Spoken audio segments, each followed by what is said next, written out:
Buenos días a todos. Egun on guztioi.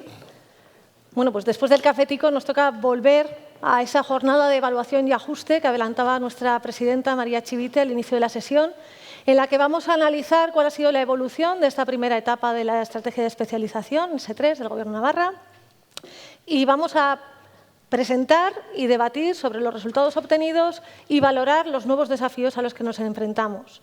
En este caso, como se adelantaba en la presentación, en materia de tecnologías de fabricación, que como buenos 5 ingenieros, cuando recibimos el título de la mesa, lo primero en lo que pensamos fue, tenemos que hablar de fabricación avanzada, de fabricación aditiva, de lean manufacturing.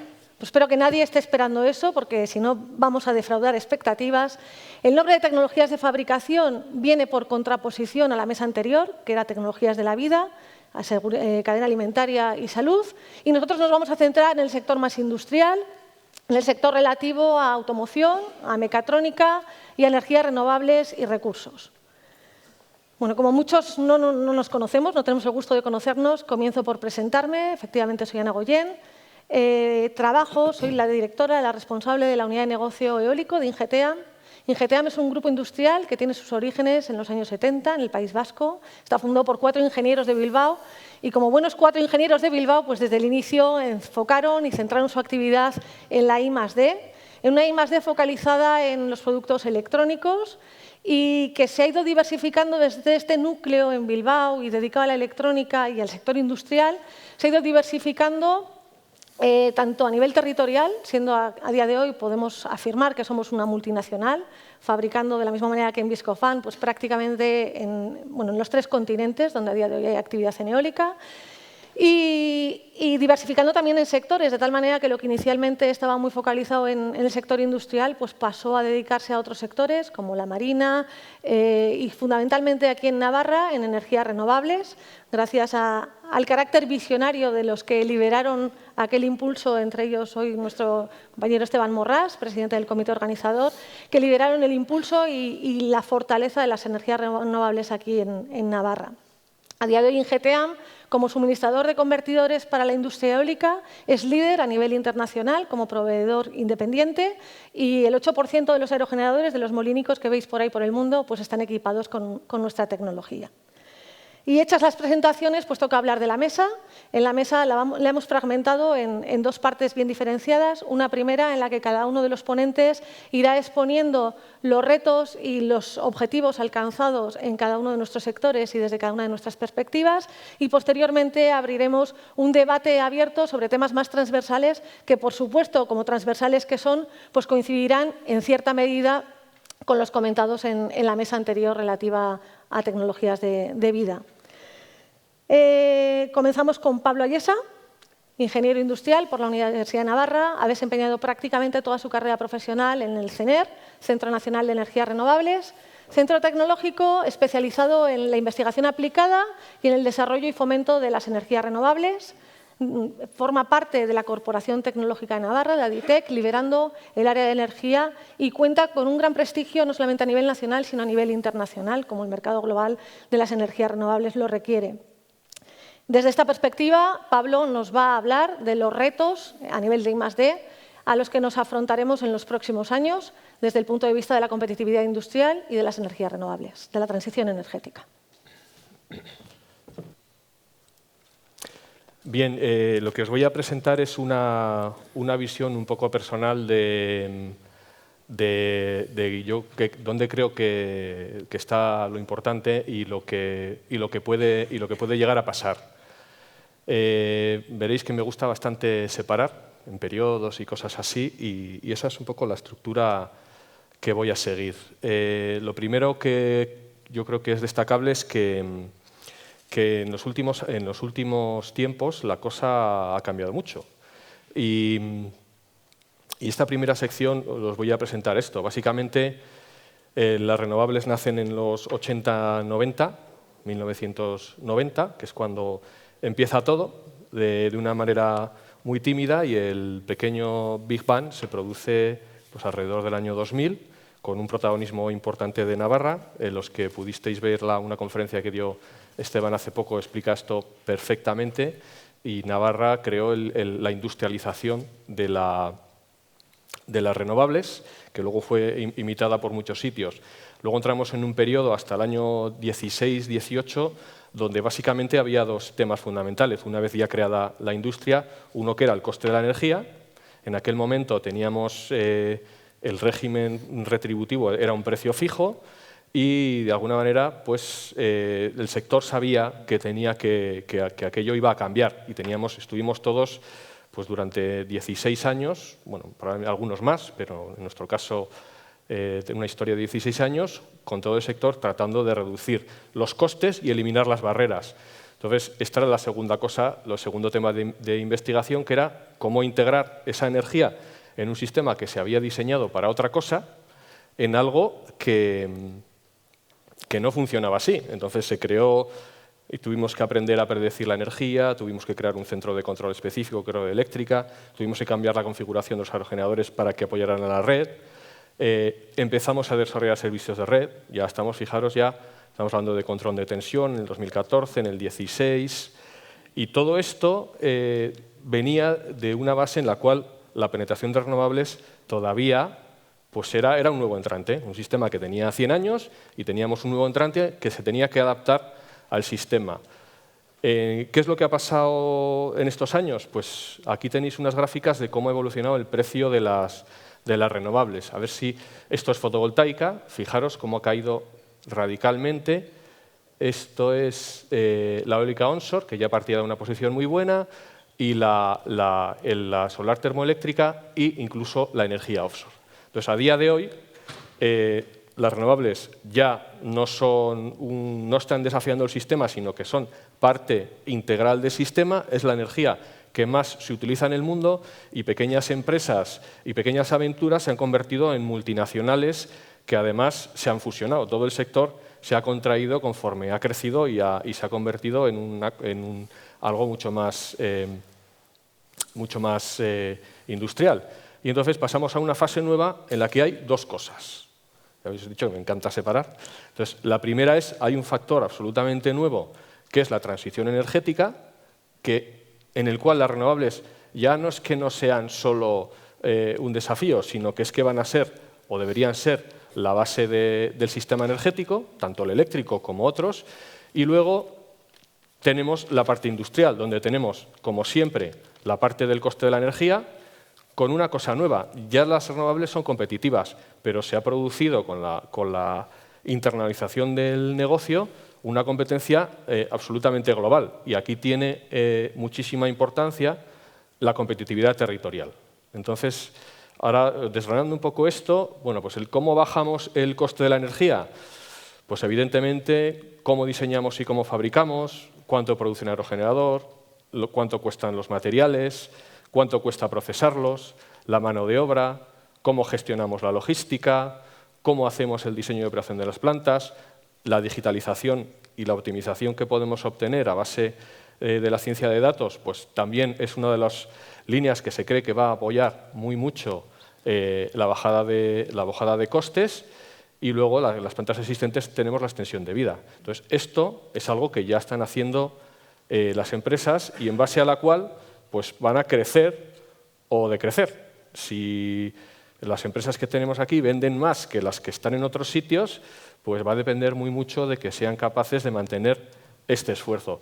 Pero estas empresas ya no están en un único país. Entonces, aquí entramos ya en otro aspecto distinto, que es la competitividad territorial.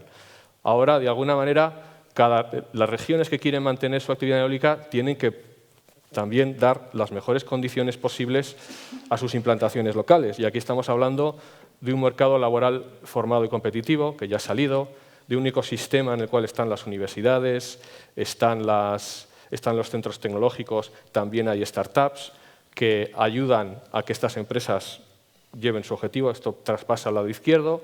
Tenemos el apoyo de la I+D, tenemos unos medios logísticos adecuados al producto, cada vez son más grandes. No sé si os acordáis del megaconvoy, a lo mejor os habéis olvidado, pero eso era un aerogenerador que tenía que llegar del puerto de Pasajes a Sangüesa. Venía a nuestras instalaciones y fue una auténtica aventura. Entonces, ese es el tipo de máquinas grandes que se van a fabricar, con lo cual la logística es fundamental. Por supuesto, la cooperación público-privada y la cercanía con la administración es fundamental. Y luego también tener los instrumentos de financiación e internacionalización necesarios, porque esto no es un negocio local, es totalmente internacional. Bien, ya sería esta parte de la izquierda, y ahora voy a hablar concretamente sobre el otro aspecto, que es la transición energética. Entonces, aquí otra vez voy a dividir esto en dos periodos. Entonces, lo que se está hablando ahora mismo es lo que vamos a hacer hasta el 2030.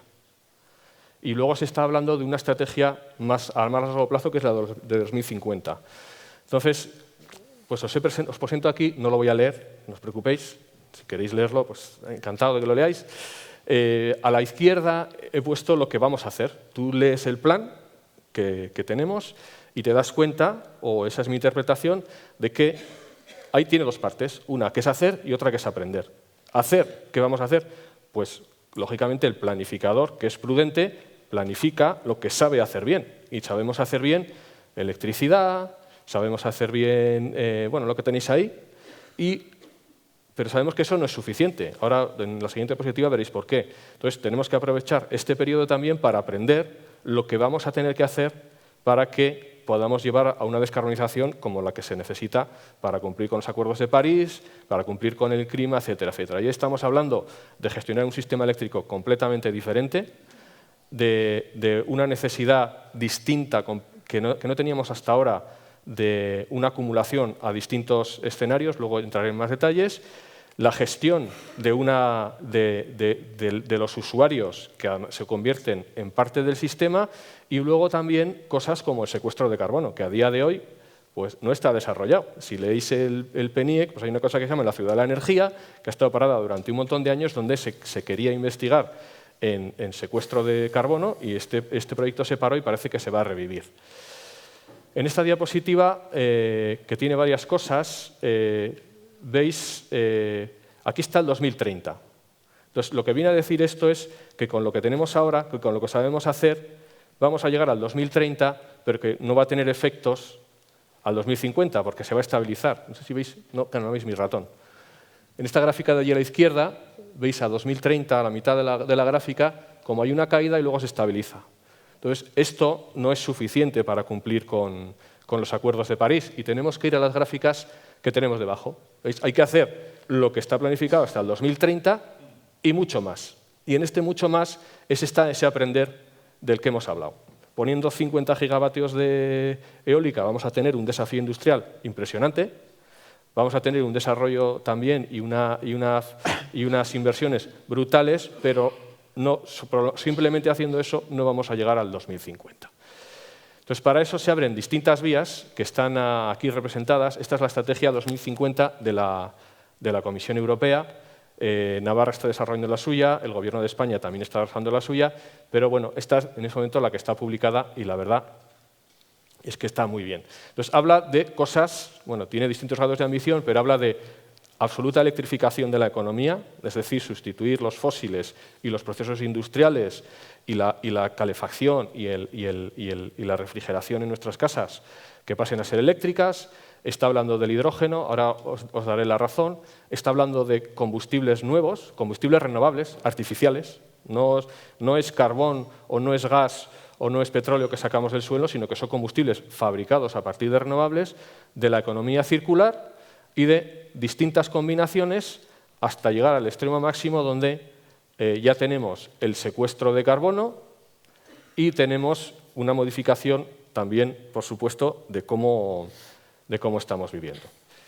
Bien, esta es la gráfica que explica por qué hace falta acumulación.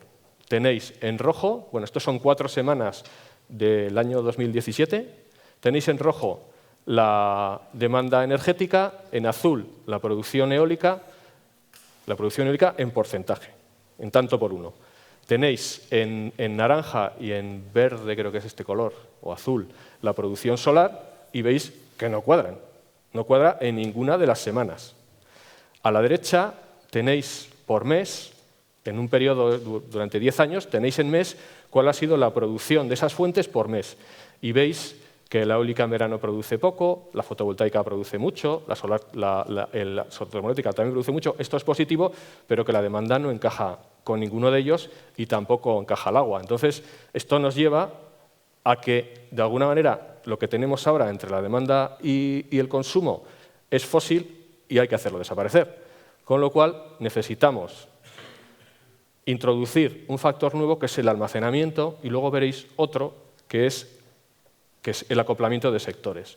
Y necesitamos baterías de litio, eso es una realidad, ya el PNIEC habla de baterías de litio, pero necesitamos algo porque estacionalmente, como veis en esta foto, tampoco hay un balance de energía. Otra cosa que va a pasar es que va a haber momentos del día en los cuales habrá una sobreproducción de renovables, eléctrica. Entonces, esta electricidad podemos utilizarla para hacer algo que hasta ahora no ha tenido mucho sentido, que es producir hidrógeno. Hidrógeno, pues hay proyectos de demostración, pero si tuviéramos una electricidad casi gratis y de origen renovable, tendríamos un hidrógeno renovable que podría tener un precio competitivo, y si combinamos este hidrógeno con otro químico, puedes tener un combustible que puedes echar en tu coche, que puedes guardar en un depósito y sustituir completamente el fósil. También, y voy a la siguiente. Bueno, aquí tenéis unas gráficas de cómo se cree que va a evolucionar todo esto, que es impresionante, pero esto yo creo que es mejor que leáis la diapositiva. Y entonces, cuando empiezas a tener estos combustibles renovables, el hidrógeno y la electricidad, te das cuenta, aquí falta un eje. Estos son 3 infraestructuras: la infraestructura de hidrocarburos, la infraestructura de gas y la infraestructura eléctrica. Todas estas se pueden combinar y trabajar conjuntamente para reducir el coste global y asegurar el suministro. Nos faltaría el térmico. Podemos convertir electricidad sedentaria en calor y ese calor se puede utilizar en nuestras casas o en nuestras empresas. Austria tiene en sus ciudades un district heating alimentado por los excedentes de renovables que se producen de noche, a día de hoy. Nosotros eso todavía no lo tenemos. Otro punto muy importante es la bioeconomía. Vamos a convertir lo que es a día de hoy residuo y que se descompone generando CO2 en productos útiles, materias primas para la industria, bioplásticos, productos químicos, estimulantes agrícolas, pesticidas. Entonces, este es un proyecto concretamente que estamos haciendo aquí, que le llamamos Biorefinería Bionavarra, no me acuerdo cómo se llama, donde estamos intentando utilizar todas las fracciones de la basura para producir este tipo de cosas. Y tenemos, por ejemplo, el potencial de la lignina, que se puede convertir directamente en un químico. Otro proyecto, otra línea de investigación fundamental es cómo vamos a gestionar un sistema tan complejo donde el usuario toma decisiones que hay que conocer y a las cuales hay que reaccionar. Y cómo vamos a gestionar un sistema en el cual hay generaciones por todo el territorio, tenemos gente agrupándose y actuando de manera conjunta, tenemos usuarios vendiéndose energía unos a otros, tenemos almacenamiento en tu casa, en tu bloque, en tu barrio, en la red de distribución, en una subestación de transporte, y cómo hacer que todo esto se pueda hacer de manera óptima y en tiempo real y además con unos costes bajos. Y entonces aquí es donde viene, por ejemplo, la inteligencia artificial, porque son tantos datos en tiempo real que no vamos a ser capaces de hacer la gestión que hacíamos hasta ahora. Y vamos a necesitar sistemas como el blockchain, que está muy de moda, para que los costes de transacciones muy chiquititas realmente hagan que el sistema no genere solo por el gran número elevado, pues un coste tremendo. Y luego otra oportunidad que tenemos, que a día de hoy pues parece que como no tenemos mar, pues no nos toca, es la eólica offshore, donde tenemos una empresa que fabrica y diseña en Pamplona a los generadores offshore, pero también estamos trabajando nosotros y otra gente en eólica flotante.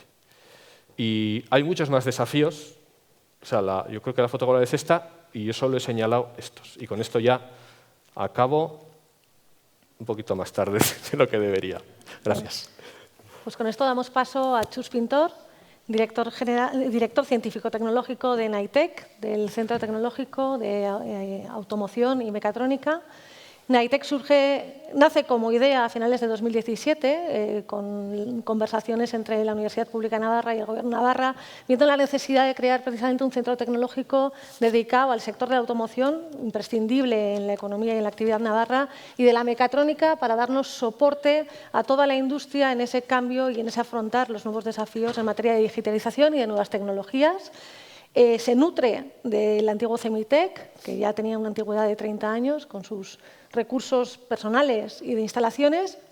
Y a nivel personal, pues Chus es doctor en Ingeniería Industrial y, además de director científico-tecnológico en Naitec, es profesor titular en la Universidad Pública de Navarra, de la que ha sido vicerrector de enseñanzas y profesorado, y, por tanto, nos podrá ayudar también mucho a evaluar esa relación entre los distintos agentes de la economía navarra y la universidad pública. Con ello damos paso a Chus. Adelante. Muchas gracias, Egunon Guztioi. Primero agradecer que me invitaran a participar en esta mesa, aunque este tipo de regalos a veces son regalos envenenados, pero bueno, uno siempre asume estos retos también, ¿no? Tendría que empezar diciendo que cuando hablamos de Naitec como centro de I+D en automoción y mecatrónica, es el primer ejemplo de lo que... Ay, no vamos tan rápido. Es el primer ejemplo de lo que sería una aplicación de esa reflexión estratégica inteligente que se hizo en Navarra en su momento, ¿no? Se establecieron 5 ejes, digamos, de especialización y uno de esos ejes era automoción y mecatrónica. En ese eje de automoción y mecatrónica había 2 retos muy claramente identificados. Uno era el impulso del vehículo eléctrico, donde ahí de lo que se hablaba era de orientar el ámbito industrial de Navarra hacia el vehículo eléctrico y sus componentes, tanto en producto como en proceso, y con el objetivo de favorecer el desarrollo y la implantación de nuevos sistemas de movilidad en Navarra más sostenibles. Y evidentemente en paralelo, y aquí tenemos alguna empresa que se dedica a ello también, establecer toda esa red de puntos de carga necesarios para que eso realmente acabe funcionando alguna vez. El segundo reto era la transformación 4.0 de la industria navarra, es decir, introducir los procesos de digitalización industrial y de gestión de datos para optimizar los procesos de una manera inteligente. Bien, la primera consecuencia de estos 2 retos fue que alguien tomó la decisión de que en Navarra hacía falta un centro tecnológico que estuviese orientado de forma específica a esos 2 campos, a la automoción y a la mecatrónica, y no existía. Existía, como ya bien ha dicho la moderadora de la mesa, un centro tecnológico que muchos de los que estáis y de las que estáis aquí conocéis, de hecho a algunas se le ha escapado antes el nombre de manera equivocada, que era CEMITEC. CEMITEC ha muerto, pero sigue vivo en Naitec, lo tenemos en nuestro corazón. Y anteriormente incluso fue CETENASA en su momento, ¿no? Es decir, que estamos hablando de un centro tecnológico con casi 30 años de experiencia, como decía Ana, trabajando de una manera multidisciplinar, es decir, abierto a la industria navarra de una manera, digamos, generalista y resolviendo muchísimos problemas a lo largo de estos 30 años. Y eso, pues habrá mucha gente aquí que tendrá experiencias positivas en este sentido. El que tenga negativas en el turno de preguntas, que no lo diga.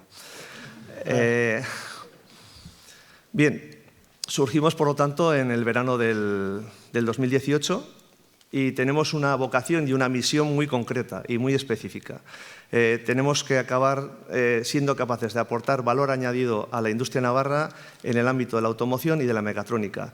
2 ámbitos que están muy relacionados y son muy diferentes a la vez. La automoción o la movilidad, como nos gusta decir a nosotros, es un sector bastante vertical, mientras que la mecatrónica es un sector horizontal porque abarca a todas las empresas y a todos los elementos industrializables que podamos tener entre manos, ¿vale? El objetivo es ser capaces de desarrollar conceptos de movilidad sostenible y de fabricación avanzada, no nosotros. Nosotros somos un simple centro tecnológico, se ha dicho antes en la mesa anterior, somos una herramienta para generar conocimiento y ese conocimiento transferirlo a las empresas. Si no hacemos esas 2 cosas, no somos un centro tecnológico. Tenemos que generar conocimiento y transferirlo. Y si no hay empresas, no tenemos necesidad de ser, ¿vale? Entonces, desde esa perspectiva, somos conscientes de que estamos en una comunidad pues de tamaño, algunos dirán reducido, otros dirán óptimo y otros dirán excelente.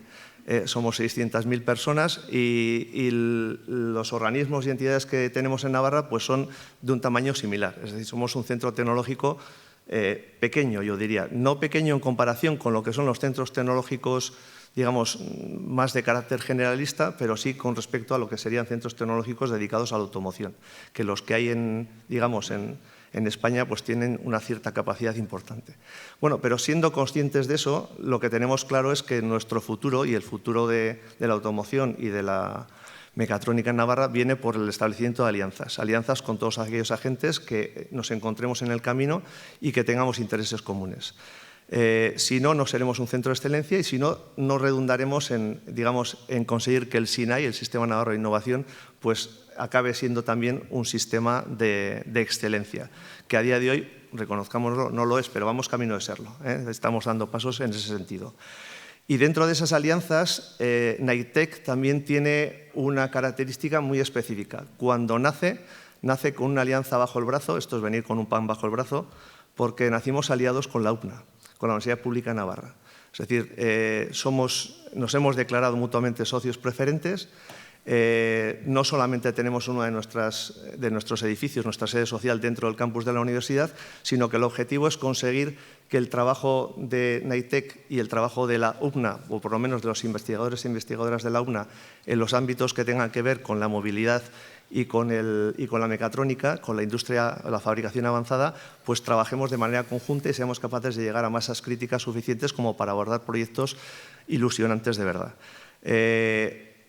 Tenemos planteados la incorporación de lo que aparece ahí, PIC, personal investigador colaborador de la UPNA en Naitec, es decir, poder trabajar de manera conjunta físicamente.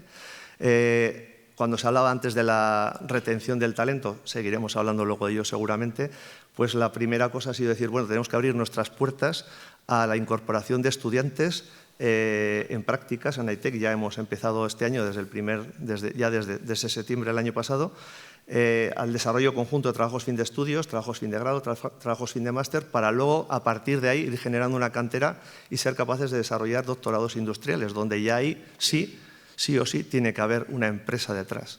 Una empresa que adquiera ese conocimiento y que pueda servir para consolidar ese conocimiento y hacer crecer Navarra desde un punto de vista industrial.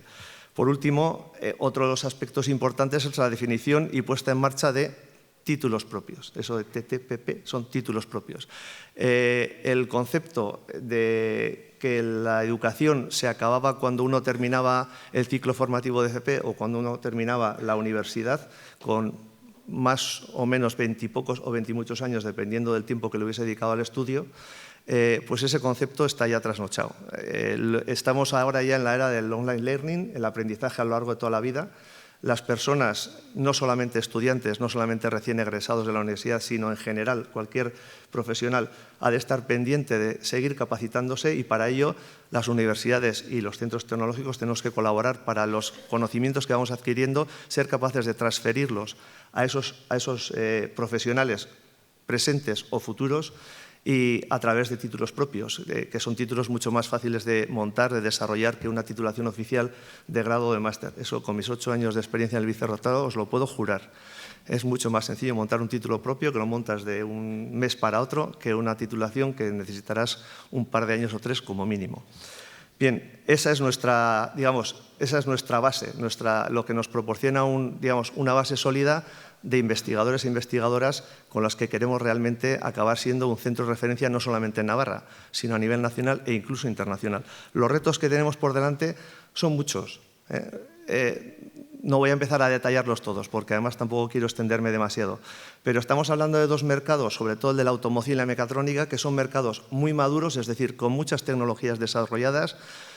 No es fácil, vamos a decirlo así, inventar cosas nuevas, pero sí es importante que las cosas que existen se trasladen al conjunto de las empresas.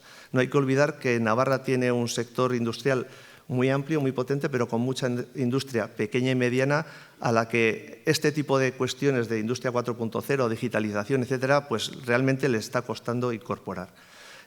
Entiendo y además somos conscientes de que las empresas grandes, muchas de las que estáis aquí, algunos, pues esto lo pueden tener, no lo digo resuelto, pero tienen un escalón más pequeño para acceder a ello. Pero estamos hablando de que movilidad, queremos hablar de una movilidad sostenible, unidad que sea eficiente, que sea inteligente, es decir, que sea capaz de tomar decisiones por sí misma, bueno, a través de la inteligencia artificial, que sea compartida. hay nuevos modelos de movilidad. Ahora hay estudios por ahí que dicen que no, la gente joven no quiere tener coche, lo prefiere es compartir, car sharing y tal. Mis hijos me han cogido el coche a mí, no deben ser gente joven estos. Pero sí que es cierto que en general bueno, pues no tienen esa inquietud que podíamos tener nosotros con sus años, ¿no? Es decir, hay otras alternativas. El car sharing es un ejemplo claro. Hay países en Europa donde lo mismo que te ofrece una tarifa plana para teléfono, te ofrece una tarifa plana de movilidad para la familia. Entonces tú contratas una tarifa plana y en función de hoy necesito un coche para ir al trabajo, pues toma. Hoy la familia nos vamos de fin de semana, toma. Que me tengo que ir de viaje, no sé dónde, pues toma. Tienes una tarifa plana y te van suministrando lo que necesitas. Tú no posees los elementos de movilidad, sino que te los proporciona la empresa que te está dando esa tarifa plana de movilidad. Es decir, estamos hablando de la fábrica del futuro y hablamos de una fábrica eficiente, optimizada, conectada, automatizada, inteligente, evidentemente sensorizada, en eso trabajamos en Nitec, en la sensorización, pero esos sensores generan multitud de datos, ya se ha hablado de esto, entonces tenemos que empezar a aplicar pues, tecnologías de data mining, de minería de datos, de aprendizaje profundo, el deep learning, desarrollar algoritmos que sean capaces de utilizar esa información, de elegir los datos que son necesarios, no todos, que son muchos, de fusionarlos, de a partir de esa fusión extraer una información que sea correcta y tomar decisiones o ayudar a tomar decisiones. Y esto no es nada fácil. Está bien decirlo, pero tenemos mucho camino por delante. Estamos en un momento de cambio o de oportunidad. En francés se parecen mucho las dos palabras. Y si nosotros hiciésemos un análisis de debilidades, amenazas, fortalezas y oportunidades, nos podríamos quedar aquí días. Entonces, tampoco voy a sacar un montón de datos que algunos conoceréis incluso mejor que yo, pero sí marcar algunas cuestiones que yo creo que son importantes o significativas. La automoción en Navarra es el segundo sector industrial, después del agroalimentario y antes de las energías renovables. Y esto es un elemento a tener muy en cuenta. Sin embargo, por otro lado, es el primer sector exportador y las exportaciones, digamos, en muchos casos es lo que permite que la balanza final de la comunidad salga como sale y sale entre las primeras del país. Decíamos antes, estamos en una tecnología, estamos con unas tecnologías, un mercado muy maduras. No es fácil, digamos, introducir nuevas herramientas. Las empresas en el sector de automoción, si tú les planteas una solución, lo primero que te van a decir es ¿en cuántos años voy a recuperar la inversión? Y si es en más de 1 o 2 años, te van a decir que no. Así de sencillo. Es decir, no, en 5, 10 años recuperas. Dices, pues esto no me interesa. Yo lo que necesito es algo que lo pueda recuperar en 1 o 2 años. Más de 1 o 2 años no voy a invertir. Estamos hablando de empresas muy potentes en el sector de automoción o empresas en el sector industrial en general con procesos de factoría avanzada que en muchos casos tienen sus cabezas decisorias fuera de la propia comunidad. No es el caso de algún ejemplo que hemos tenido antes en la mesa anterior, pero sí de otras empresas que tenemos aquí. Y eso es una realidad también. Cuando tú tratas de aplicar nuevas tecnologías, bueno, pues la fábrica, digamos, la sede que tú tienes aquí cerca pueden tener un interés, pero igual la decisión de aplicar esa solución no depende solo de ellos, sino que depende de alguien que está bastante más lejos que ellos. Estamos en un momento totalmente disruptivo en el sector de la automoción. Se sacan todo tipo de estadísticas, todo tipo de encuestas. Nadie sabe lo que va a pasar exactamente en los próximos 10, 15, 20 años, pero está claro que el papel de Internet va a jugar una baza decisiva. La movilidad va a ser conectada. Ya tardará más tiempo probablemente en ser autónoma, acabará siendo autónoma, pero conectada va a ser seguro, ya lo está siendo a día de hoy. Eso va a generar también nuevos procesos, nuevas maneras de desplazarse de las personas. Aquí todavía creo que no tenemos Uber, pero son experiencias que en grandes ciudades están ya presentes. Nuevos modelos de movilidad, más personalizada, más flexible. Aparición de nuevos agentes en el sector de la automoción. Todos conocemos a los grandes OEMs, fabricantes que hay en el mundo de la automoción, que en muchos casos además han sido resultado de fusiones de otros que había antes, pero están apareciendo agentes nuevos y sin tener todavía claro cuál va a ser el papel que van a jugar. Hay quien dice que van a acabar siendo realmente los agentes relevantes en un futuro no muy lejano. y que los actuales OEMs tendrán que reorientar su modelo de negocio. En lugar de pensar más en producto, pensar más en cliente o en servicio. El otro día le oí a alguien decir que a un cliente lo ganas con un producto, pero lo consolidas con un servicio. Entonces, bueno, pues quizás haya que cambiar los modelos de negocio, ¿no? Sin más, solo quería terminar. Hay una última pregunta ahí, ¿no? Que a mí me surge cuando nos vienen empresas que están interesadas en esto de la industria 4.0, que no me gusta el término porque luego será 5, luego será 6 y siempre estaremos ahí dudando si estamos en el 4, 5, 6, 3, 2, 1. Prefiero hablar de factoría avanzada o de fabricación avanzada y te vienen pues, para preguntarte cómo les puedes ayudar para implantar ese tipo de tecnologías y de metodologías en su proceso productivo. La pregunta que tienen que hacerse siempre es ¿a dónde quieres ir? ¿Y en qué entorno te mueves? Porque las soluciones no son las mismas para todos. Cada uno tiene su propia solución. Pero después de hecha esa pregunta, yo quiero acabar con otra. Porque como soy ingeniero, pues en muchas ocasiones a mí y a gente como yo que da este tipo de conferencias, personas que no tienen un perfil tan técnico como el mío, me dicen siempre os olvidáis de las personas. ¿Vale? Por eso yo quería hacer una última cuestión y recordar que de qué sirve la innovación o el crecimiento si no se traduce en prosperidad y bienestar para la mayoría. Yo creo que la reflexión estratégica e inteligente de Navarra está orientada en estos términos. El objetivo no es simplemente producir más y mejor y más barato, sino que esa estrategia inteligente nos lleve a tener una comunidad en la que todo el mundo viva mejor y más contenta. ¿Vale? Nada más. Muchas gracias. Muchas gracias, Chus. Acabadas las intervenciones de los centros tecnológicos, muy interesantes por su contenido, pasamos a las empresas pública y privada y ahí sí que les voy a pedir que les imbuya el espíritu de la eficiencia empresarial para que intentemos ahorrar tiempos, ¿vale? De cara a que podamos tener un espacio reservado al debate, porque si no, la verdad es que esto se nos va. Presentamos a Iñaki Pinillos, director gerente de Nasertic. Nasertic, bueno, él es ingeniero de Teleco, de la Universidad Pública de Navarra, socio fundador de dos ingenierías, de dos empresas de ingeniería y desde abril de 2016, director gerente de Nasertic, pero él no quería que se le presentara por sus datos individuales, sino que insistió en que habláramos de Nasertic como empresa y hiciéramos hincapié en que es una empresa transversal, que no solamente se dedica a los servicios en TIC, sino a otros muchos servicios. Entre ellos, pues, es de destacar trabajos en temas de comunicación y marketing, incluso se cuenta con un laboratorio certificado por ENAC para análisis toxicológicos, forenses, que quizás es una parte menos conocida, pero que también aporta valor y hace que la presencia de Nasertic sea global y transversal en todo lo que tiene que ver con la estrategia S3, ¿no? Tanto en tecnología de vida como en tecnología de fabricación. Adelante, Iñaki. Bueno, buenos días. Sumarme a los agradecimientos a Jaquiunde por la organización de la jornada y al Gobierno de Navarra, al Departamento de Desarrollo Económico y a las directoras generales que lo representan por la existencia propia de la S3, porque para mí como navarro es un orgullo contar con una estrategia tan bien definida y especializada. Luego hablaremos de las cosas que hay que mejorar con crítica constructiva, ¿no? No va a ser todo adular. Bien, voy a intentar enmarcar la empresa dentro de los retos de la S3. También hemos participado en el Comité Público de Coordinación, lo que nos ha proporcionado pues, estar más cerca de ella, ¿no? Siempre cuando iba a empezar hablando de qué somos en Nasertic, enseguida me iba a qué hacemos, ¿no? Y llevo varios años así, pero el otro día estábamos planteándonoslo y decíamos, ¿qué somos?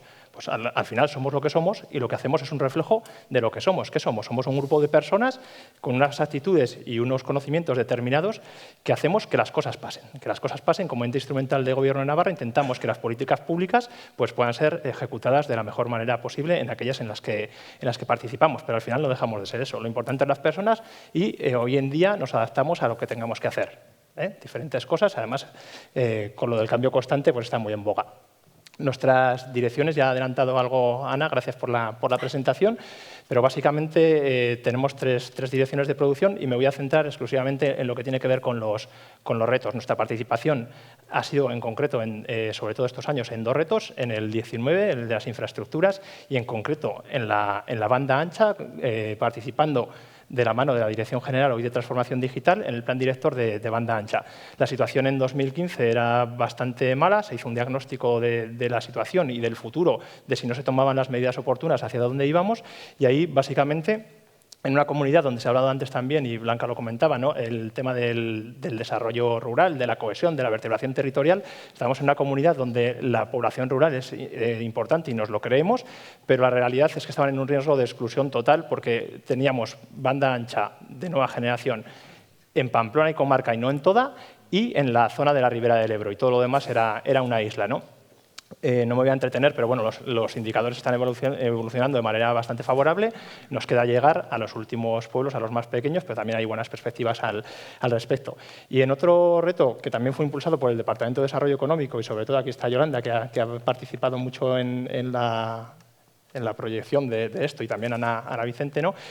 Participamos también dentro del reto 8, medicina personalizada, en todo lo referente a la medicina genómica, habiendo participado en los proyectos como Nagen 1000, Farmanagen y ahora en Nagencol, ¿no? Intentando que la medicina personalizada y en concreto la medicina genómica pase a formar parte del Servicio Navarro de Salud, del día a día de los facultativos como una herramienta. ¿El reto cuál es ahora? Pues hacer que eso escale, ¿no? Y se introduzca de verdad en el día a día del Sistema Navarro de Salud. Dentro de esto comentaba también antes Héctor la necesidad de las infraestructuras. El Gobierno de Navarra también vio que disponía de unas infraestructuras y en unos modelos de colaboración público-privada que yo creo que se están demostrando eficaces. Estamos poniendo a disposición de operadores de telecomunicaciones los activos del Gobierno de Navarra para que la banda ancha se extienda más allá de donde tocaría, también las comunicaciones inalámbricas, y recientemente estamos colaborando con los centros tecnológicos y las empresas públicas para que el centro de supercomputación también del Gobierno de Navarra pueda utilizarse por estos agentes, sobre todo en una etapa temprana hasta que esto sea rentable y sostenible, ¿no? Bien, una cosita rápida acerca de la visión. En el último plan estratégico le dimos la vuelta a una de las frases que teníamos en la visión, y lo que hicimos fue pasar de integración y uso de las tecnologías inteligentes a la integración y uso inteligente de las tecnologías, porque lo inteligente no es la tecnología en sí, sino cómo la usamos y dónde la aplicamos, ¿vale? Entonces, esto es un matiz de lo que viene después. Entonces, los retos tecnológicos. Los retos tecnológicos, yo lo siento, os lo voy a desmontar un poco. No, por suerte no estamos en la época de tirar tomates al ponente, ¿no? Los retos tecnológicos, al final, son las personas. O sea, no son tanto, el reto no es tanto tecnológico, sino es más de las personas, que también, gracias Chus, porque me has introducido la presentación de manera perfecta. Si nos llegan a cambiar el orden, me la destrozas. ¿Qué pasa hoy en día? Pues que la tecnología va muy rápido. La tecnología está tirando de nosotros. Frente a hace unos años, donde cuando queríamos una solución tecnológica teníamos que proponer e intentar que alguien viniera a hacérnosla, ahora hay muchas tecnologías maduras al mismo tiempo que están haciendo, tanto en la vida personal, con todas las apps que tenemos aquí, como en las empresas, que haya más tecnología que la que somos capaces de implantar, pero también eso nos está generando una ansiedad, y sobre todo a los responsables de las empresas, ¿no? a los CEOs, a los directores generales, y también, por ende, a los CIOs y responsables de los departamentos de informática, que aquí hay alguno también, ¿no? ¿Qué hay que hacer? Hay que convivir con eso. Es lo que va a pasar. La tecnología va a seguir avanzando más rápido que nosotros, pero las organizaciones las forman personas y tenemos que avanzar también al ritmo de las personas, y eso es un reto en sí mismo. Pero también hay que tener cuidado, y sobre todo para aquellos que tengáis ansiedad. Año 2000, ¿quién tenía acciones de Terra? No voy a preguntar quién las compró a 5 y quién las compró a 80, y tampoco voy a preguntar quién las vendió antes de lo que pasó. Quiero decir, en el 2000 todo el mundo tenía que tener su portal web, los portales web eran la leche, Hoy los tenemos, los consideramos necesarios, los hemos adoptado, nos cuestan mucho menos dinero que entonces, pero ha seguido una proyección lógica, ¿no? Y no ha pasado nada. Ahora lo iremos haciendo cada más en un breve espacio de tiempo o en espacios más cortos, pero no deja de ser más de lo mismo, ¿eh? Las cosas que están pasando ahora han pasado de manera más despacio, o sea, más lenta en los años pasados. Me alegra que haya sacado el tema de Uber, porque Uber sale en todos los eventos. O sea, en todos los eventos es el paradigma de compañía. ¿Cuánto dinero pierde Uber al año? ¿Y cuánto factura? ¿Alguien lo sabe o no? Pues factura unos 3.000 millones de dólares al año, y ya este año, en el tercer trimestre, presentó pérdidas acumuladas de 6.000 y pico millones de dólares. Entonces, cuidado, quiero decir, ¿no? Y ya lleva unos años así. Es una apuesta de riesgo muy innovadora que puede salir bien o puede no salir bien. Si sale bien, pues todos los que hayan invertido ahí ganarán dinero, pero si sale mal, estamos hablando de perder más de 6.000 millones de dólares al año, una compañía que factura 3.000 con toda la presencia que tiene a nivel global, que no es tan global, bueno, la tenemos en Pamplona, pero bueno, no sé si es el modelo o no, ¿no? Yo como empresario, pues creo que hay otros modelos de empresas que también se puede ganar dinero con ellas y con unas éticas determinadas donde, oye, mira, también hay que ponerlo de relevancia, ¿no? Entonces, bueno, poníamos esta diapositiva con una serie de burbujitas, ¿no? No sé si es una burbuja grande, pero también hay algunas burbujas, ¿no? Y hay que detectar qué son las burbujas, y establecer unas metodologías para incorporar la tecnología a las empresas, ¿no? Y no quedarnos cautivos de esas tecnologías, ¿no? Ser capaces de decir, oye, hago las cosas con cabeza, pero luego también tengo la libertad para cambiar. Recientemente, Gartner, ¿no?, que es una compañía así como de referencia en el sector tecnológico, acuñaba un término que era el tech equilibrium, ¿no? A ellos les gustan mucho estos palabras, pero bueno, hay que hacer equilibrio, hay que convivir, tenemos que hacer convivir lo anterior con lo nuevo. Tenemos que intentar que los departamentos de IT convivan con los departamentos de OT y se entiendan, ¿no?, de operación. Tenemos que hacer muchas cosas y de verdad tenemos que hacer un equilibrio, pero también las grandes tecnológicas tienen que hacer el equilibrio. Las grandes tecnológicas están intentando ir hacia el mundo físico y las grandes compañías, que aún las hay, aunque no estén tan posicionadas como antes en las marcas, tienen capaces y que están haciendo ser cada vez más tecnológicas. Y aquí tenemos a Volkswagen. Pues Volkswagen está siendo cada vez más tecnológico, a la vez que Google está intentando ser cada vez más físico, ¿no? Entonces, hay que buscar un equilibrio, pero eso lo tienen que hacer todos. También las grandes tecnológicas tienen ese reto, no solo las que venimos del mundo físico, ¿vale? Con el término de fabricación avanzada, pues yo coincido un poco con Chus.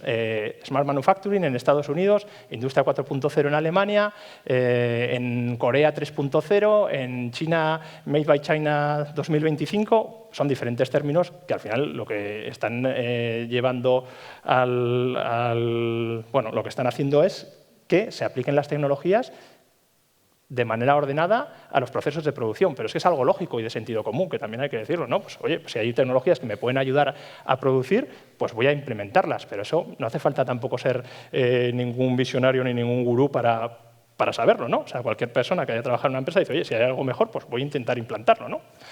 Vale, entonces, ¿cuáles son los retos? Los retos podemos hablar de muchas tecnologías, y ahora voy a mencionar algunas, pero es que hay muchas, y esas tecnologías creo que era antes el que decía Héctor, que son una caja de herramientas con diferentes tecnologías que ni puedo pretender apretar las tuercas con el martillo ni clavar clavos con la llave inglesa. Cada herramienta la tengo que utilizar para lo que vale, ¿no? Entonces, ¿cuáles son los retos? Los retos, el principal yo creo que es poner el foco en los objetivos. ¿Qué quiero mejorar? Yo sé de mi negocio, tengo que colaborar con gente que me pueda hacer ver de otra manera, igual también disruptiva, cómo puedo modificar las cosas que hago, incluso en mi negocio, pero tengo que conocer qué quiero hacer y a partir de ahí poner el foco ya en cómo lo soluciono con diferentes tecnologías. Se me salta aquí una, ¿no? Vale, importantísimo la generación de ecosistemas, la colaboración, también la habéis mencionado. Ya es muy difícil que en una empresa se te ocurra a un ritmo oportuno todo lo que puedes hacer para mejorar, ¿no? Entonces, si generamos ecosistemas de colaboración entre diferentes y metemos ahí diversidad en cuanto a tamaños de empresas, en cuanto a diferencias culturales, pues seguramente las soluciones que adoptemos serán mejores. Proyectos pilotos sí, pero con el foco en escalarlos. Solo el 14% de los pilotos tecnológicos que se están haciendo en el mundo escalan. Solo el 14%. Quiero decir, pues tampoco será... bueno, son cifras también de Gartner, no sé si están confundidos o no, pero quiero decir que al final no será tan fácil implantar tecnología. Y ni todo el mundo, ni toda la competencia está implantando todo lo que parece. Ni todos los casos de éxito que hay por ahí son tan de éxito cuando ya profundizamos. Entonces, en cuanto a las tecnologías, hombre, pues el otro día veía en el Basque Industry, ¿no?, que los cascos de la Guardia Real Suiza están hechos con impresión 3D, ¿no?, con una impresora 3D de HP. Y dices, fascinante, ¿no? Bueno, si hubieran tenido que producir 550.000 cascos, pues seguramente no lo hubieran hecho, pero como cada guardia tiene la cabeza y se lo hacen a medida y tiene la cabeza diferente, pues lo pueden permitir. IoT, inteligencia artificial. Con la inteligencia artificial también hay una cosa. Mira, hace unos años nos hubiera venido una empresa tecnológica a nuestras empresas y nos hubiera dicho, soy una empresa de software. Y hubiéramos dicho, ¿y? Sin embargo, ahora viene y me dice, soy una empresa de Big Data y de inteligencia artificial. Dices, tengo que trabajar contigo. Bueno, pues no sé, pues, sí o no, ¿no? Porque A la de software hubiéramos preguntado una serie de cosas, pues vamos a preguntárselas también a la inteligencia artificial y a la Big Data antes de lanzarnos, ¿no? Sin más. Podemos nombrar otra serie de tecnologías, pero básicamente nos hemos pegado muchos años hablando de océanos rojos e intentar buscar los océanos azules.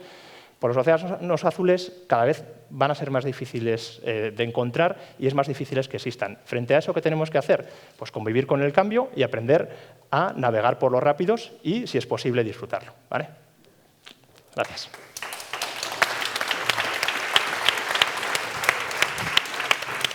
Vamos allá con José Antonio Molina, director general de Envega, cooperativa del Grupo Mondragón, instalada en Villatuerta. Inició su actividad en Vega en 1971 con el diseño y fabricación de componentes metálicos decorativos y bueno, ha hecho un paso evolutivo de gran calado en el sentido de que ha incorporado pues, temas de electrónica y comunicaciones de cara a obtener productos de mayor valor añadido en el mercado.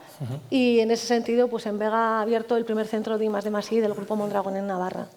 A ver qué nos cuenta José Antonio y a ver si podemos tener debate. Sí, vale. No, voy rápido. Siendo el último, bueno, primero agradecer a Jaquiunde y a Sodena la participación en este foro en el que nos permita explicar cuáles son nuestras líneas de trabajo, cuál es nuestra experiencia desde el punto de vista empresa privada de fabricación, en la que apostamos por la innovación y una apuesta clara de medio plazo es ese centro, unidad de I+D de Mondragón en Navarra, y también como empresa de economía social. Entonces, dos palabras que se han venido hablando, una son las personas y otros son las alianzas, la colaboración.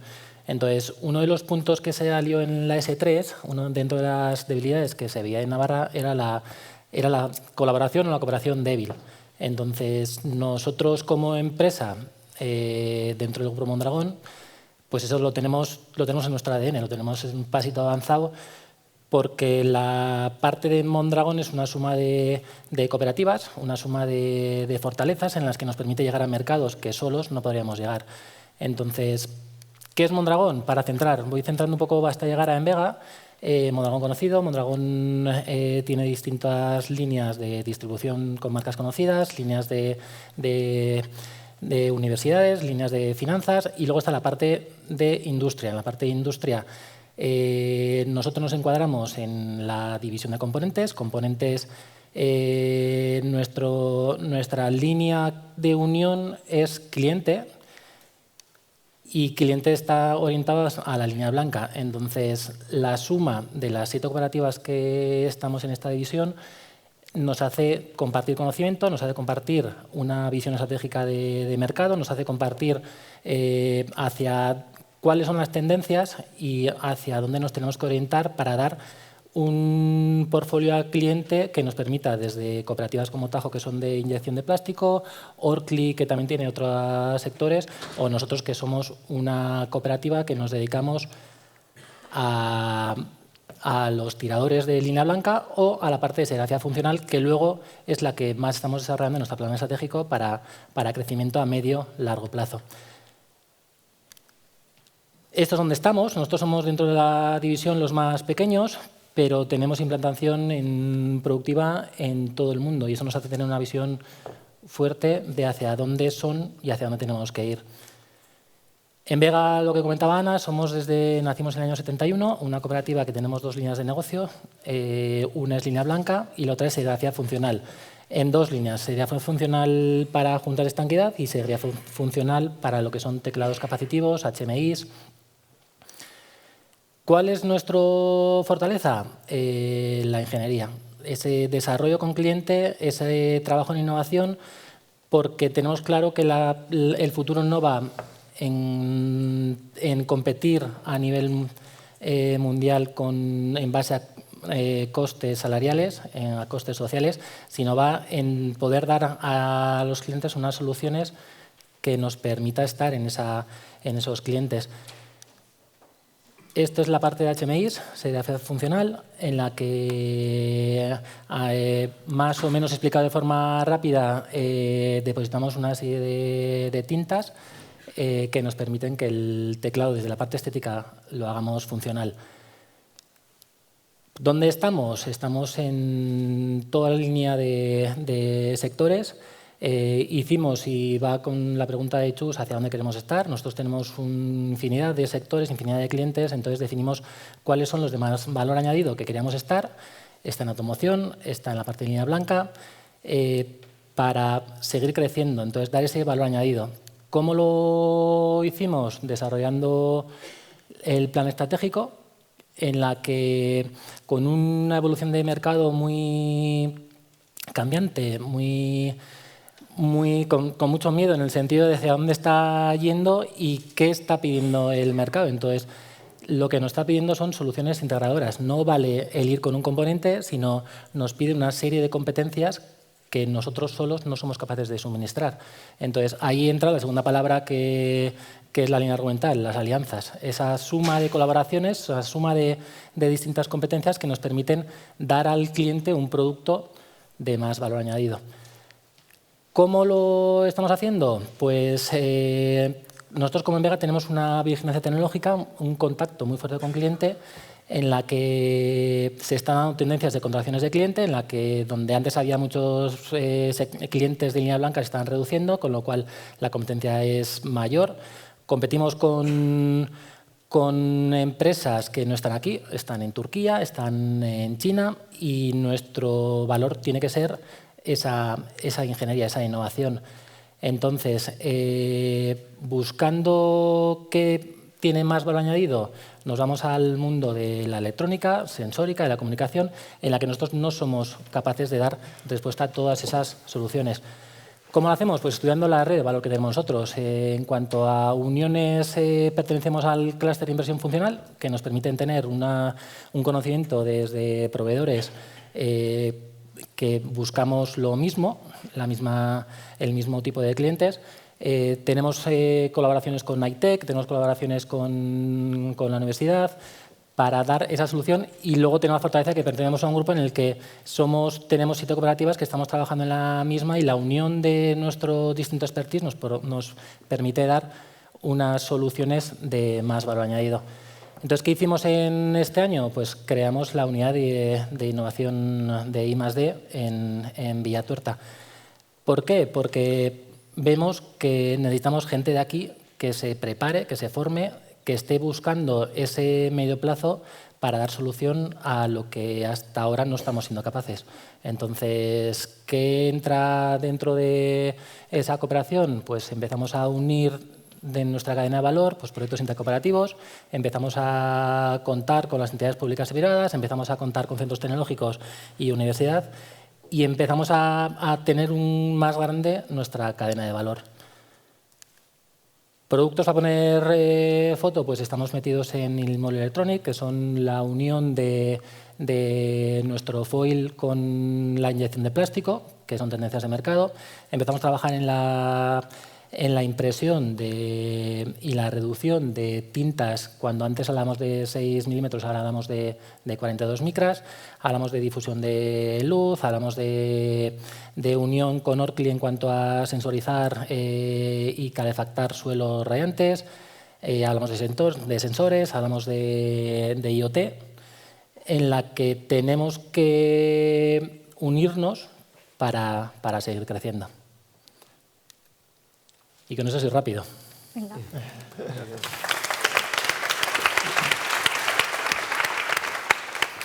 Bueno, pues como buenos ingenieros sabéis que la tecnología nos pierde, pero sí que me gustaría el hablar un poquito, el evaluar de cara a la estrategia de S3 en términos generales y más transversales cómo la vemos, ¿no?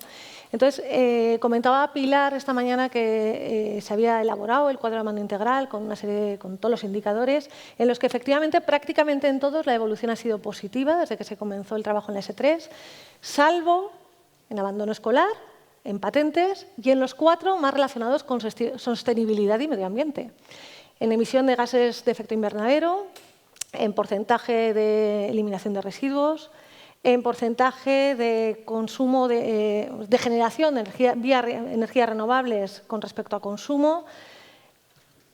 Iñaki, ¿nos puedes decir si se plantea desde la comisión de seguimiento de la S3 abrir un periodo de reflexión, el tomar algún tipo de iniciativa para hacer especial hincapié sobre estos indicadores, sobre esta parcela de la S3? Yo en la parte que conozco, porque seguro que Sergio y Luis lo conocen mejor, ¿no? Pero bueno, desde el comité de coordinación, cuando se revisa el cuadro de mando, pues obviamente se establece que hay que hacer una reflexión, porque si los indicadores no están siguiendo lo previsto es que igual la estrategia no está siendo ejecutada de manera correcta o habrá que reconvertirlo. Yo ahí no me voy a meter. Lo que sí quiero añadir que es que además nos viene otro reto, ¿no? El otro día estaba yo con Josu Ugarte, el responsable de Schneider en España y Portugal, y él lo ve claro, que la desglobalización y la localización de la fabricación nos viene, ¿no? Entonces, si esos indicadores los definimos y esas políticas en un momento en el que aún pensábamos que se iba a producir menos aquí, pues creo que sí que hay que hacer una reflexión sobre las políticas, porque además vamos a vivir otro paradigma, según comentan los expertos. Otra de las preguntas que se venía haciendo en las mesas anteriores y que creo que nos debemos de volver a hacer ahora es el tema de la colaboración. Ya el año pasado, en la primera sesión de Pamplona Forum, Ramón Gonzalo, actual rector de la Universidad Pública de Navarra, adelantaba que una de las posibles dificultades que teníamos en Navarra como región para todo el desarrollo de la innovación era la falta de confianza en esas personas y empresas ajenas a nuestra organización, en las que hay que confiar para poder colaborar. Esto ya es cosecha mía, pero sí que tengo la sensación de que tenemos más tendencia a competir que a colaborar. ¿Cómo lo percibís desde Naitec, Chus, en este sentido? Hombre, ya, yo podría empezar por contarte una anécdota. Comentábamos antes que yo me incorporé a Naitec en julio del 2018 y uno de los primeros documentos que cayó en mi mano fue el plan estratégico del anterior centro tecnológico CEMITEC. Y por curiosidad busqué a ver si en el plan estratégico de CEMITEC aparecía la palabra UPNA, o la UPNA aparecía referida en algún momento, y lo encontré, aparecía una vez, para decir que la UPNA era competencia de CEMITEC. Entonces, esa es la realidad, esa era la realidad entonces, esa no es la realidad ahora, ¿no? Yo creo que sí existe, lo decía antes, ¿no? Somos pocos y nos conocemos relativamente bien, aunque a veces, como ha dejado claro antes Humberto, hay cosas que, aunque siendo pocos y estando cerca, no acabamos de saber, pero en lugar de pensar en aliarnos para ser más fuertes y tener una alianza más potente y tener una masa crítica que nos permita abordar proyectos de mayor valor añadido, pues sí existe una desconfianza. Existe una desconfianza entre centros, existe una desconfianza entre centros y universidades, existe una desconfianza entre centros y empresas y centros. Es cierto que esa desconfianza yo creo que en los últimos años se viene digamos, compensando. Las convocatorias que el Gobierno de Navarra ha lanzado en los últimos años para proyectos colaborativos, pues hace que bueno, pues nosotros ahora estemos desarrollando proyectos con CENER, estemos desarrollando proyectos con AIN, estamos con Lurederra, es decir, al final te vas mezclando porque vas encontrando intereses comunes y ves la manera de que cada uno aporte aquello en lo que más sabe para conseguir avanzar entre todos más. Eso que digo yo, que 1 más 1 suma 3, ¿no? Entonces, yo creo que eso se le está dando la vuelta, pero tenemos un recorrido muy largo por delante, muy, muy, muy largo.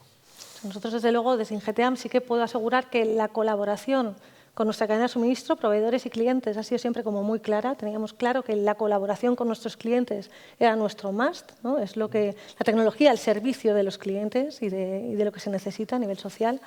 Pero, sin embargo, sí que esa colaboración entre pares pues ha costado abrir los ojos. Ahora hay una nueva manera de visualizarlo y nos abrimos a ello y estamos deseosos de trabajar juntos, pero ha costado. Yo creo que si te abres al concepto de globalización, te haces más consciente de que necesitas juntarte con los que tienes alrededor. Alrededor puede ser Navarra, puede ser comunidades limítrofes, puede ser el propio país, incluso puede ser Europa, pero juntarte con los que tienes más cerca para poder hacer mejores cosas y más cosas. Si te quedas exclusivamente en lo tuyo, yo creo que el futuro es absolutamente ninguno. Y ahí, desde tu perspectiva, José Antonio, de empresa privada, pero dentro de una cooperativa donde el espíritu colectivo pues tiene gran importancia, ¿no? Destaca como una de sus fortalezas. ¿Tú cómo ves a la industria, al tejido industrial navarro? ¿Tenemos sentido de colectividad, que tenemos que trabajar por mantener y reforzar ese tejido industrial navarro? Sí, pues coincido con Chus. Al final yo creo que es un recorrido que tenemos que trabajar, pero dentro de hasta Mondragón mismo. El título de varios foros que se han organizado en Mondragón es Proyectos Intercooperativos, remarcando que tenemos que colaborar y hay que romper esas faltas de confianza, esa barrera. porque si no, no vamos a ser capaces de llegar al mercado con la rapidez que está siendo. Entonces, ahora mismo es una oportunidad, pero que si no nos subimos no lo vamos a... será una debilidad. Entonces, Íñigo Ucín, el presidente de Mondragón, una de las frases que dice es: si desde Mondragón supiéramos todo lo que realmente sabemos, seríamos imparables. Entonces, ahí ese traslado de falta de confianza que también se da en las cooperativas y que más se da en lo que es Navarra. Entonces, figuras clave para ayudar a ese engrase entre empresas y entidades, yo creo que son los clústeres. Nosotros, por ejemplo, estamos en el clúster de inversión funcional, en la que hemos llegado a Japón a ver el estado del arte, fuimos varias empresas, en la que nos permite traer a formadores de Swansea para formarnos en esa serie de competencias, y en la que te une y te da pie a romper esas falta de confianza y a tener unos objetivos que como empresas podamos conseguir. Ahí precisamente en el sector eólico también, bien sabe Pablo, que tenemos nuestro propio clúster, el ENER Cluster, que se constituyó hace algo menos de 2 años, con 21 empresas. A día de hoy somos más de 49, si no me equivoco. Pablo, ¿cuál es tu impresión? ¿Cómo ha evolucionado el clúster a lo largo de esta estrategia? Bueno, esto es verdad que es un camino que se empezó hace 2 años, pero es una experiencia de éxito contra otras anteriores del propio sector, en el cual yo creo que efectivamente no acabaron de funcionar porque se visionaban entre los propios socios como, en una parte, como competidores, y con la internacionalización del sector y la propia madurez, yo creo que se está viendo más la posibilidad de colaborar y de poder competir desde la región, cosa que antes no pasaba.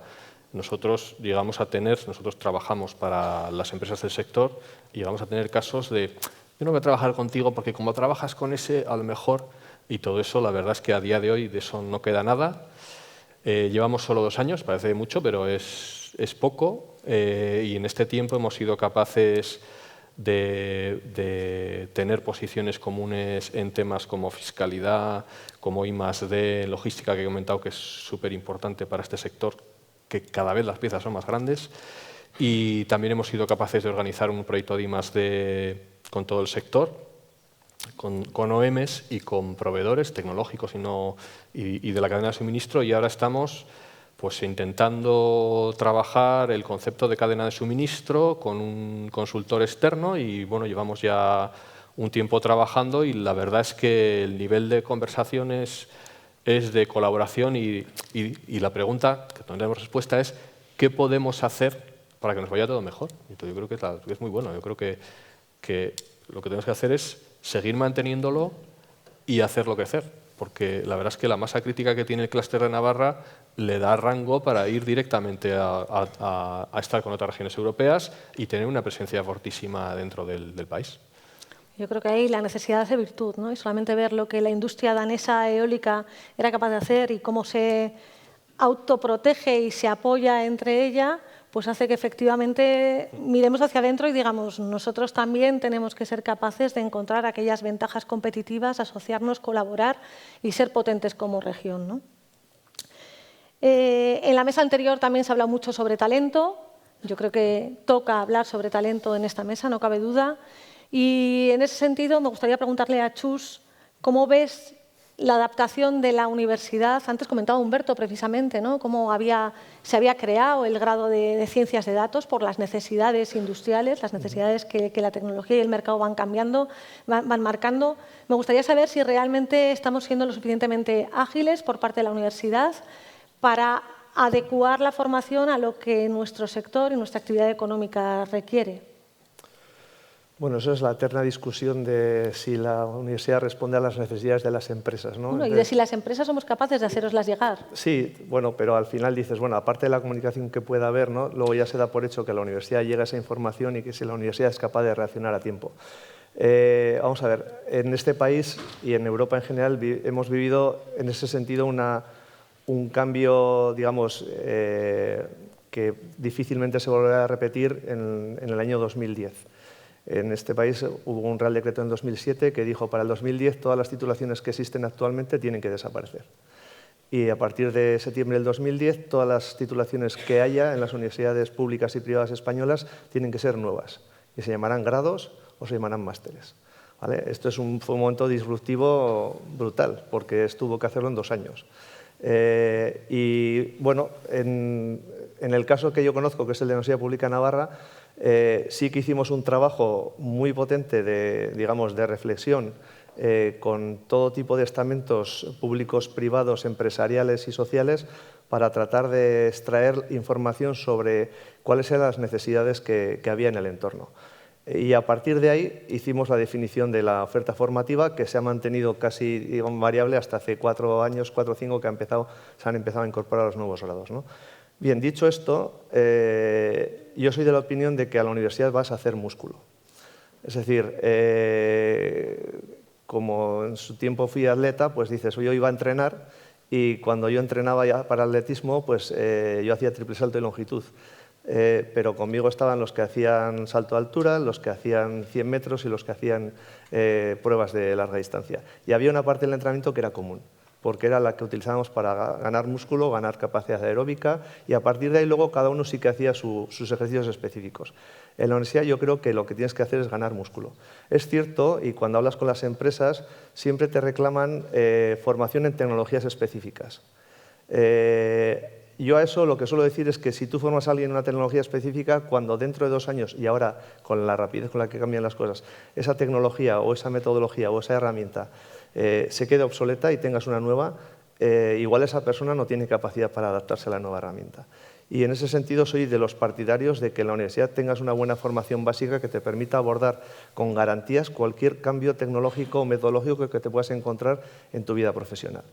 Yo creo que la universidad tiene que ser consciente de eso, tiene que ser consciente de las necesidades del entorno que le rodea. No podemos olvidarnos del entorno que tenemos. Aquí no hemos puesto una ingeniería naval, es evidente, ni tampoco hemos puesto aeronáutica, que alguno nos la llegó a reclamar, ¿vale? Pero sí hemos puesto ingenierías que creemos que responden a las necesidades del entorno. Y hemos puesto titulaciones de economía y hemos puesto titulaciones también del ámbito más, digamos, de las letras y de las ciencias.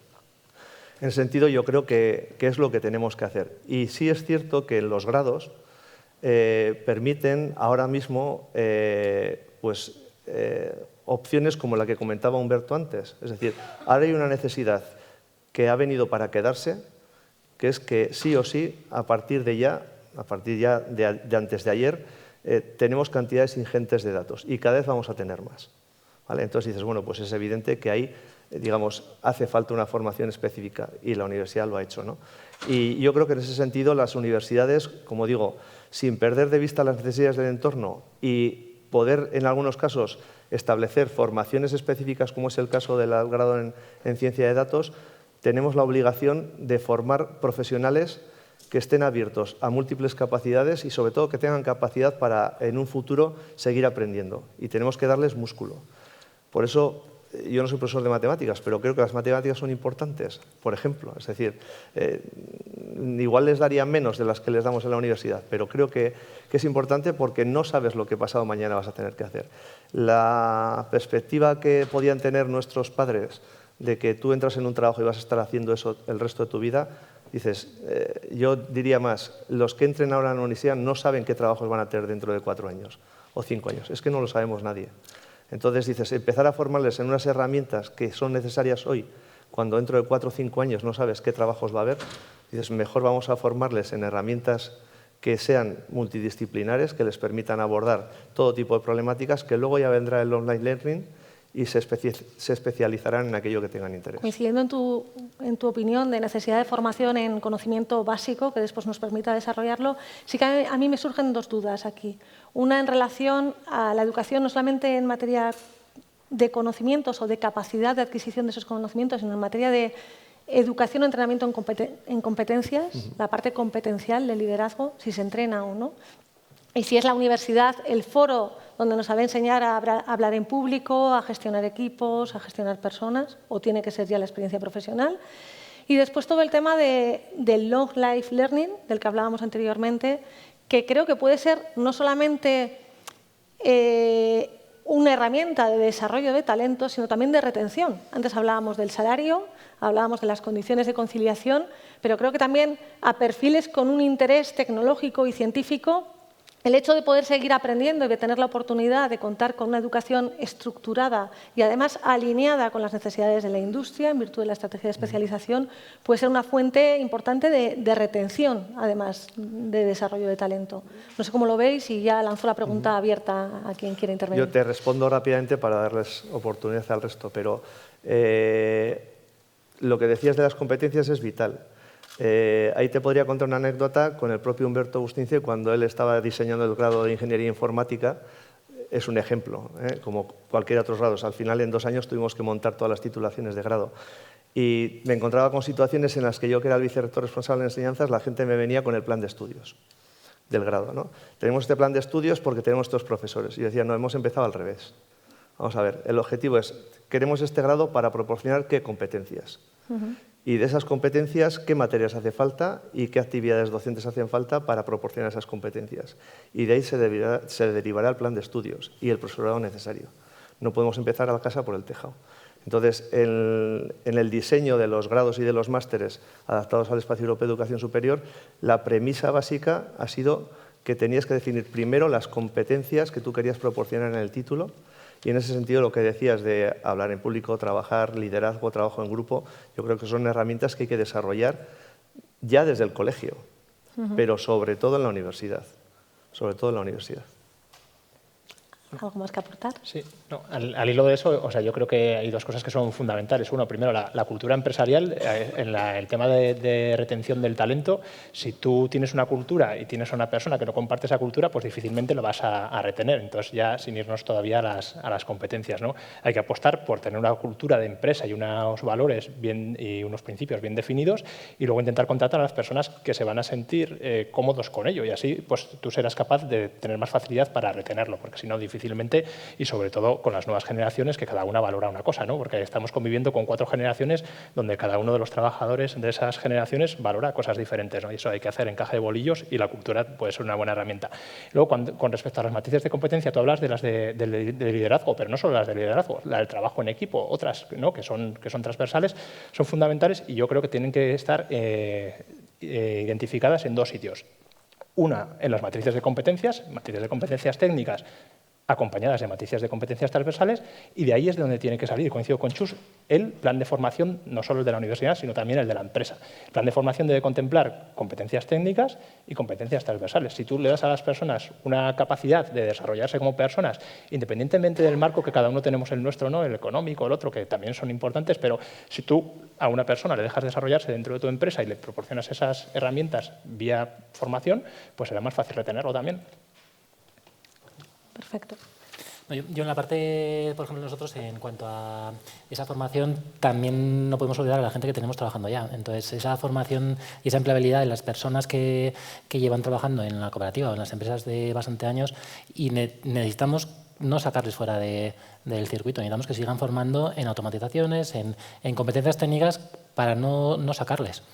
Y la otra es cómo formamos y cómo somos capaces de transmitir de las empresas esas necesidades tanto a las universidades como a la formación profesional para alimentar a lo que nos está viniendo. Sí, yo quería añadir una cosa. Nosotros, si de vez en cuando tenemos dificultades para encontrar determinados perfiles, cuando quieres algunas características un poquito especiales.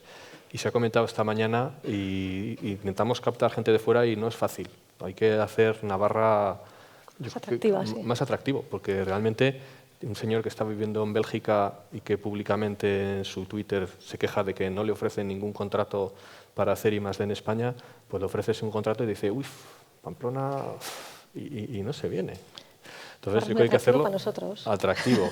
Y luego otra cosa que hemos detectado, que es quizás, o que yo he detectado, que es que trabajar en un centro tecnológico no es lo mismo que trabajar en una empresa. Y no hay muchos titulados en ingeniería, que hay muchos titulados en ingeniería que tengan una vocación excesivamente tecnológica. No es como en los 90. En los 90 yo fui a hacer una presentación y todos querían ser consultores, que me pareció horroroso. Yo creo que se ha mejorado. Pero sí que las vocaciones científicas quizás en ingeniería se podrían incrementar un poco más. Sí, ahí precisamente quería remarcar una última pregunta, o penúltima, en el sentido de que en los últimos años las notas de corte de las ingenierías en la UCNA prácticamente han estado en el 5 raspado. Parece que en el último curso, hace 2, empezaron a subir un poquito aquellas variantes con carácter internacional o ingeniería biomédica, que parece que está más en boga.